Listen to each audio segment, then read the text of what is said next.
Patrick!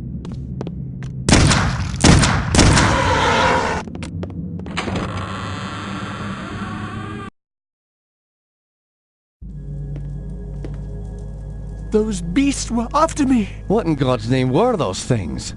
They're called howlers. And while I've never seen one before tonight, I've heard of them for years. Those weren't natural, my friend. We're fighting more than superstitions here. Perhaps I was being naive not to tell you, but there might be something more sinister at work here. When I was a boy, I encountered something I can't quite explain. You see, there was this isle of standing stones that sits just off the estate. Someone had carved a sigil into each of the stones, something indiscernible. Father had many books on the occult, one of which contained a sketch of that very symbol. I took my brothers and sisters out to the island and read from my father's book. Well, what happened?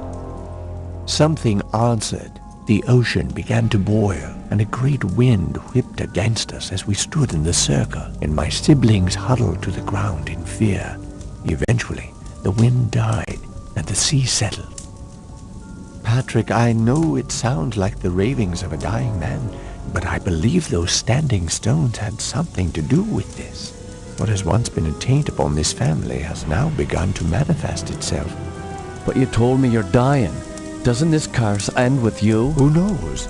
My brothers and sisters are dead, but I don't think they're really gone. I've heard some servants whispering. They think they've seen Lisbeth on the estate. My family has come for me. I sense them, Patrick. By now, you and I know the supernatural exists. You saw the howlers. And what about our encounters with the Tersante during the war? You still even carry the Gelzebah stone with you. It's a token of the shaman's life I took. That's all. I found a scroll with a picture of the Gelzebah on it. I believe it contains the way to awaken the stone's dormant power. Very well. Let me study this scroll overnight, and I'll see what I can do in the morning. This house still hides many secrets. I'm counting on you to reveal them and put an end to this mess.